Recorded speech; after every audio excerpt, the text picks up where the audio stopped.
What's up, Reef Tube? Happy New Year. Hope everyone's doing well. Hope everyone's safe out there. And with this being the new year, I just wanted to make a video of all the mistakes and lessons I've learned up to this point. My tank is almost 3 years old and just wanted to go over with you guys all the trials and tribulations. So let's get into it. So number one and number two are kind of tied in together, but before I throw you guys off, let's stick with number one, which is not really a mistake, but it's something I now know I could have gone without, which was focusing too much on the fish. So what you're looking at now, guys, is my second attempt at a 55-gallon reef. Every fish you see in here was quarantined for a month. My first attempt, which was 3 months prior, was pathetic. I had it infested with ick and aptasia, and I didn't know anything about quarantine. I didn't know about pests, and I pretty much just tore it all down and bought a new tank and started over. But not before I had to spend all this time and energy on learning how to quarantine and actually quarantining fish. It was a pain in the butt, and a lot of fish that I bought didn't even make it through the quarantine.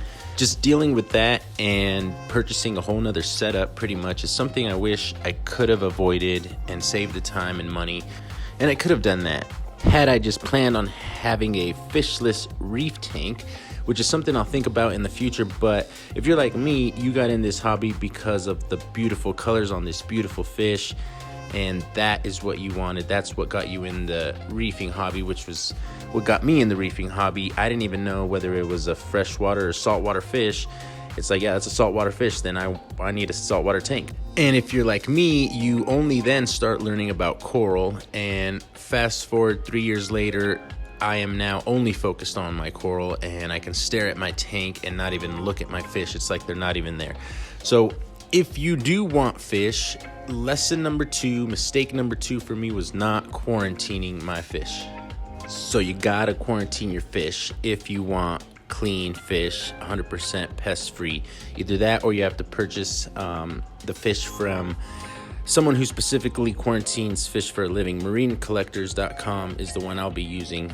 But either that, or you gotta invest in a quarantine tank. What's good about a quarantine tank is it doesn't have to be a full setup. It can be minimal, small, and very cheap. So that's good. But I also want to go a little further with this and just mention that not only did I not quarantine, but I was not very protective of my water. So definitely want to be protective of your water and be stingy with your water and not let anything bad touch your water, which is the reason we quarantine and the reason we dip our corals.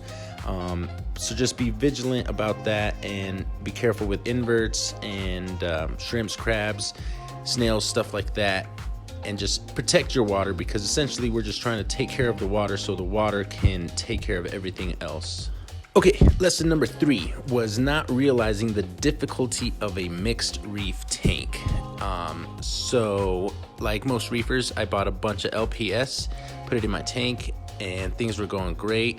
LPS coral were doing great, and then I decided to buy a bunch of SPS coral like an idiot and realized I needed more flow up top for my SPS coral. So I got more flow, and then I realized that all my LPS were struggling. I remember having all that flow and my SPS were doing great, but I remember not being able to find a place for my Euphilia because the flow was just too much.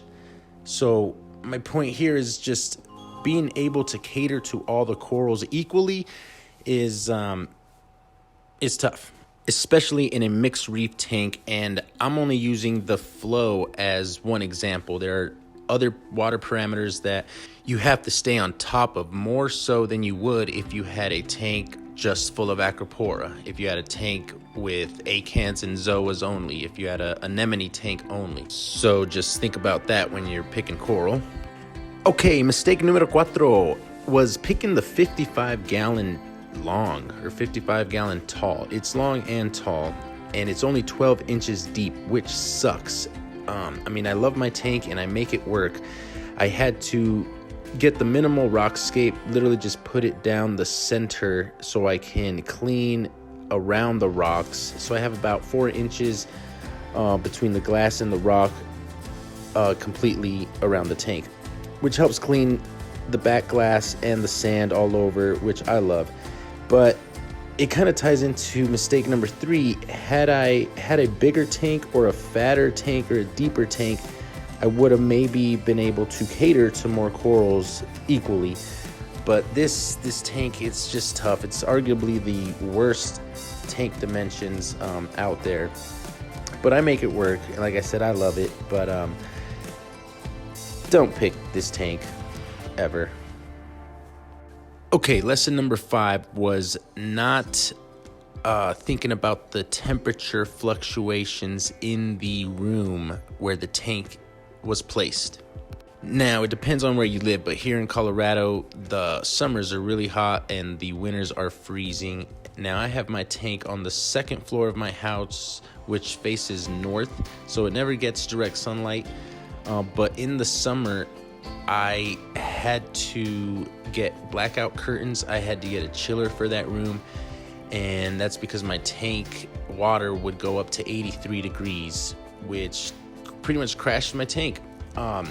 And because that was the first year, it was this year, 2020, that happened. The previous years, I never had that issue, so I don't know what happened, but yeah, the temperature in that room would just rise in the summer regardless of anything I did. And I didn't plan for that, so I lost a lot of corals. All my SPS died. A lot of LPS went as well, and I was able to react and give a lot of my LPS to a buddy, Shane, at Reefing Ain't Easy. That's his YouTube channel. Go check him out. You may see some of my coral in his tank, but yeah, definitely didn't think about that. I did react and got a chiller, got blackout curtains and all that, but it wasn't good enough. All right, guys, so those were my top 5 mistakes. I'm going to give you one bonus mistake that I think I made. But before that, I also just want to mention a few other tips in starting a reef tank and maintaining a reef tank. Do your research. Research the fish that you want. Research the fish they get along with. The same with coral. Research your coral. Really research so that you can find out what you want. And then by the time you know what you want, you can just focus on that. For example, for me, I've recently just decided not to do SPS. I'm just going to focus all on zoanthids. So I'm trying to grow a giant zooguardia in my tank currently. But I had to get to that point. But research equipment, research how the equipment works, research backup equipment, and then research problems that are common. Everybody has that ugly stage, so research how you can combat that. Everybody deals with ick, so research how you can combat that. Stuff like that. And then water changes is another good tip. I think water changes are the #1 reason I succeed in this hobby. I do every week, 28%, approximately 28% water changes every Sunday. Another tip is to be agile. Problems will happen, and once they do happen, just step back. Again, research, reef to reef, Google, YouTube, everyone else who's gone through that situation and what they did to fix the situation, and then react. And then my last mistake, guys, for me was not drilling my tank. Again, when I started, I didn't know anything about sumps, filter socks, skimmers, refugium, didn't know what an apex was, didn't realize about the plumbing. So that's a big mistake. I have 2 canister filters on my tank right now, and I have to maintain them at least every 3 months to keep them clean, because they are nitrate factories. I found that out, so I have to maintain them. But that was another mistake I made.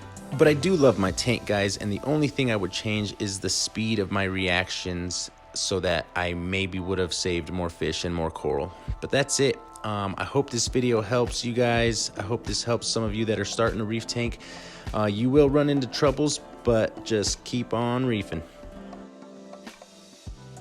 And reefing and reefing.